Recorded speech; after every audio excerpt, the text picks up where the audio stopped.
Are we on yet?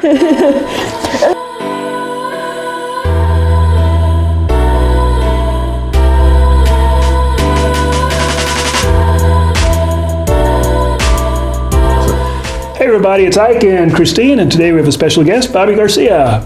Bobby is a retired police chief, and currently he's a judge. We've worked together for several years. At one point I was his lieutenant and captain, and currently I am him. I am the chief until probably 5 weeks from now, then I will retire. So welcome to episode number 12. If you're still with us and you're still supporting us, we appreciate it. And Bobby's got a good story to tell us, so we'll get right into it. Bobby's a retired cop, he's a retired chief, and currently he's a judge. Pretty important freaking guy, if you ask me. Awesome dude, many years of law enforcement, somewhat of a skeptic. You know, me and him worked together for several years, and a little bit of a skeptic, but that's good. We like skeptics as long as they're not blind skeptics, you know, blind faith skeptics. Absolutely. You know, we've discussed this in the past. I mean, I wouldn't say I'm a skeptic. I've seen some weird events, but I've never seen a ghost. I've never heard a ghost, so, yeah, but my mind's open. I'm open for... You've never heard a ghost? I've never heard a ghost, no. I mean, I've heard your EVPs. Can I say it's a ghost? No, but... How about a ghost dog? You know, I've heard something that sounded like a dog that was shaking with the collar. You know, when you get collared and shake. I've heard that, but I mean, I tend to apply a lot of common sense and a lot of knowledge to stuff, and I don't know. I can't say. I can't say one way or the other. But hey, my mind's open. My mind is open. Sooner or later, you'll get it. Absolutely. I love your show. You know, your show is great. I've watched every episode. It intrigues me. You know, all the stuff you've had. The EVPs are cool. I mean, things to be looked into, but it's great. You guys got a great show. Thank you. Shout out goes to Spirit Research Northeast, our buddy in England across the pond. Awesome dude. Check out his channel on YouTube. He just emailed me yesterday and found 2 EVPs on episode 9 and episode... I think it was a Halloween one, which was 10, I believe. But I checked it this morning, sure enough. There's one is where you say pizza when you're drinking the tomato beer. You say pizza right with your voice, below your voice is another voice. Can't make out what it says, but it ain't me. And then there's another one at episode 8. Can't make it out either, but definitely somebody else talking. So that's pretty cool. So his name is Chris Hoff. Awesome dude. Our guest today provided his own beer for us. And this is for you, Larry Lawson, because you're always trying to one-up us with your Florida salt water. So let's see what you brought there. Sure, Judge. absolutely. Again, like I said, I brought you 2 beers, but these ones that I'm going to give you, they're kind of a novelty beer. I mean, I never had it, obviously, but nice. It is 12% alcohol by volume. So here you go. Thank you, sir. You're welcome. Old Stock Ale, 2018. Let me give you a little close-up here. Thank you. You're welcome. Now, again, I've never had this beer, so if it's horrendous, I apologize, but buck up. How bad could it be? Well, let's try it out. Prost. Rose? Yes.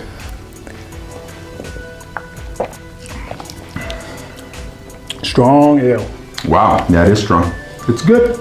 It's good. I mean, I've had worse, to be honest with you, with less alcohol. Oh, yeah. It's actually not that bad. But yeah, it's from California, made in California. So it's a West Coast beer, not a... It tastes strong. It tastes... It's gradual. It kind of builds up. And the front part, yeah. Would I want to drink a bunch of these? No. Oh, absolutely No. I mean, I didn't finish this one, but yeah. What do you rate it at, Tina? Scale of 1 to 10?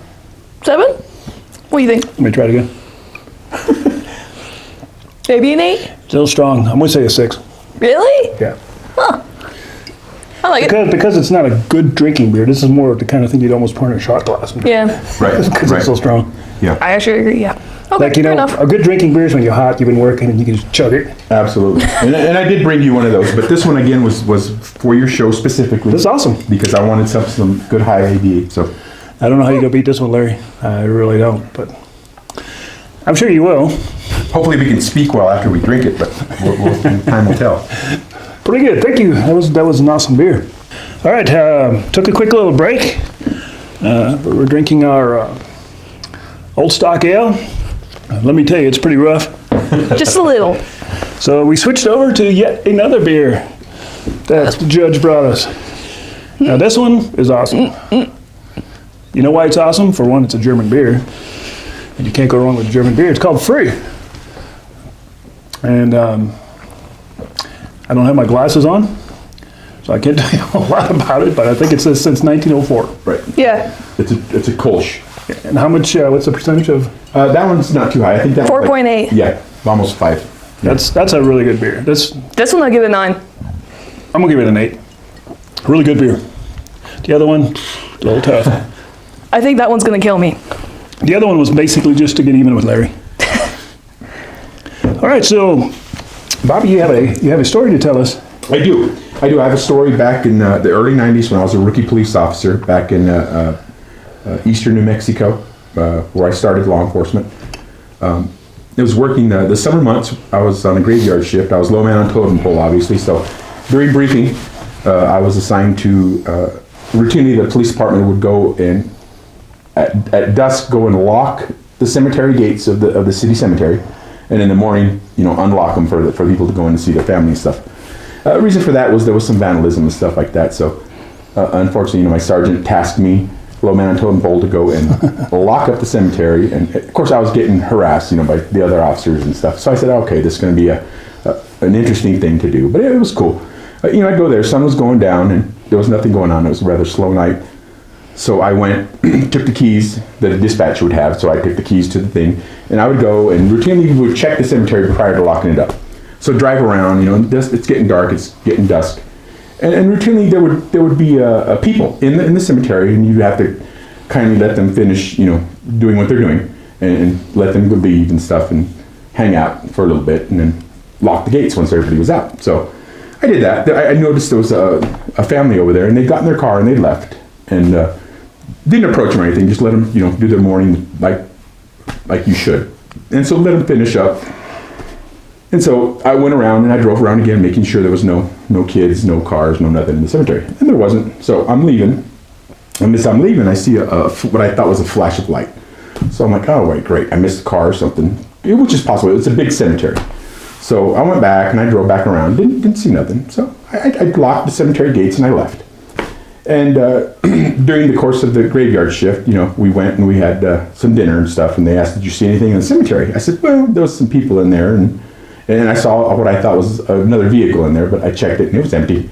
Okay, because routinely they told me they're kidding around and said, well, every now and then you'll see somebody and then they won't be there. And I'm like, well, okay, good. It's all good fun. Cool, no problem. So, in the morning, I would want to get there a little bit before daybreak so I could open the gates and get out my shift and go home, because I didn't want to be there. Graveyard shift, it was boring and it sucked. Graveyard shift sucked, in my opinion. Oh, you're right. Yeah, absolutely. So routinely I'd go there and get out, and normally I just want to unlock the gate, open it, and get the hell out of there. But this time around, I know I saw what I thought was headlights inside the cemetery. How the hell did this car get in the cemetery? So I unlocked the gates, and me thinking, wait a minute, my fellow cops are screwing with me, which cops kid around quite a bit. Mm-hmm. So I unlocked the gate, and I go in there, and I shut my lights off, and I'm creeping around the cemetery right before sunrise, right? And I swear I see these lights hitting this tree, and I get out of my car, I park it, I get out, and I'm gonna mess with these guys. I thought it was fellow cops. So I get around this tree, it's a big oak tree around this thing. So I get around there with my flashlight, and I jump out, and there's nothing, nothing there. And so I'm sitting there. Well, first of all, dumbass, you're sitting in the middle of a cemetery, by yourself. So, my cop mind gets in, like, oh, get the hell out of here. Number one, it's creepy as hell. So, yeah. I'm sitting there going, man. So I look around, I get in my unit again, and so I drive around the cemetery, which on itself is a little creepy because it's a cemetery, for God's sake. You don't want to go in cemeteries. So I drive around, nothing, so take off, and the day shift is coming on, and so we go and we have breakfast with the day shift people normally. So we go and have breakfast, and they're all talking, everyone's all giving me a rash of shit. Did you see anything in the cemetery? I said, yeah, quit messing around. It was one of you guys, I know it was out there, and they're like, no, everyone's reported. They go out there and they think they see headlights, and they check it and nothing's there. No one's been able to explain that to me. And so I'm sitting there, we're eating breakfast, and I'm like, wow, that's nuts. So my sergeant's all like, dude, you need to stop kidding around. And I'm like, oh, no, But I did it again, the next night I went back on the graveyard shift, did it again, didn't see nothing this time. But routinely, it intrigued me so much that I would go out there, on my days off and check stuff out. And I would see lights and I was looking, trying to analyze the thing. I'm like, oh, it's the hotel over there. So I tried debunking it and I couldn't. I could not ever debunk where those lights came from in that cemetery. And you have to understand, the town that I was talking about, I was born and raised there. So I either know half the people, they're related to me, or I've dealt with them in some sense that are in that cemetery. So I have a personal connection with the cemetery. So is that cemetery in the middle of the city, or is it out? it's in the outskirts of the city. It's in the outskirts. It's kind of in the county, actually, but the land is owned by the city. But it was one of my rookie experiences that I thought would just be toyed with. Yeah, Cool. Absolutely. The cemeteries can be pretty creepy. Absolutely. Oh, absolutely. I have other stories about that particular cemetery, but that's for later dates. But yeah, that was just one of my few stories that I experienced. And like you and I have talked about, you want to call me a skeptic, and then I guess in some sense I am, but I'm not. In the sense that I'm open-minded. I think what you've showed me, what you've experienced as far as your EVPs and your show, kind of opened my mind a little bit more, and I'm going to do that. And plus, once you get in your 50s, mortality sets in, and you're sitting there going, well, I sure hope there's an afterlife, because we're not getting any younger. So. Well, what I mean by calling you a skeptic is I really should be calling you a cop, because most cops, they require proof. They do. We're so used to it, if it's not written down, if there's no visual proof, it didn't happen. So. You're right. You're absolutely right. Because we do apply common sense to most things, and we're always skeptical when we see stuff. Mm-hmm. But being a cop, I'm a firm believer. You and I both have spoke about this, that we've seen some weird stuff in our careers. Absolutely. Mm-hmm. Stuff you can't explain. But again, I've never seen a ghost. I've never personally heard one, other than recordings and stuff that you provided. But other than that, I've never seen that. But I've seen a lot of creepy stuff, and I've seen a lot of stuff that I sit there and go, okay, well, what the hell is that? Most often than not, when we shoot a video in this particular area, we'll pick up an EVP somewhere during the course of this. Right. And you're going to be living proof, because you're sitting right here right now. And absolutely. That would be cool. That would be cool. Yeah, there won't be any shenanigans there. Huh? That would be outstanding. Outstanding. It's gotten to the point where I almost ignore them unless it's, class A or little degraded EVP. There was one last time, and right. I just listened to it 10 times, couldn't figure out what it was saying, and I just moved on. I was curious. I wanted to ask you a question. That you said that the guy from across the pond found some EVPs in some shows that you didn't find. Oh, yeah. What is that a matter of him having better hearing, better equipment? Yes.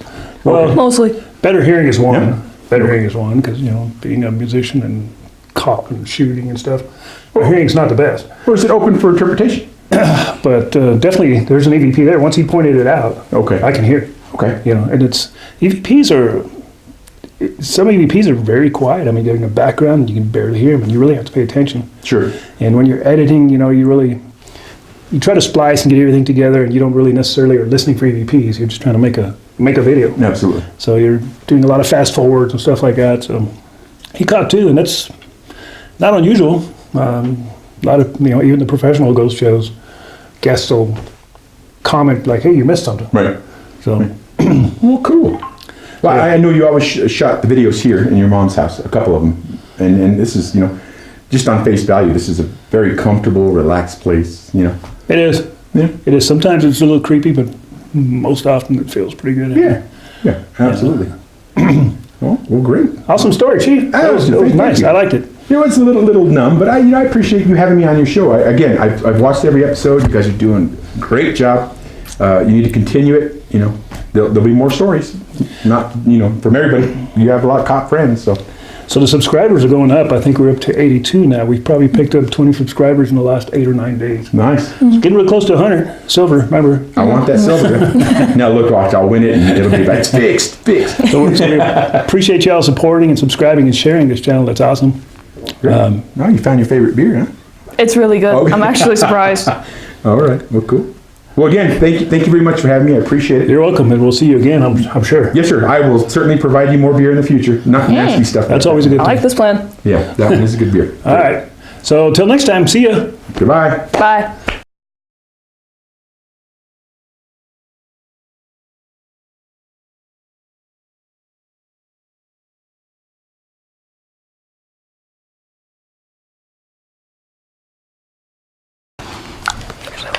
Round a bit.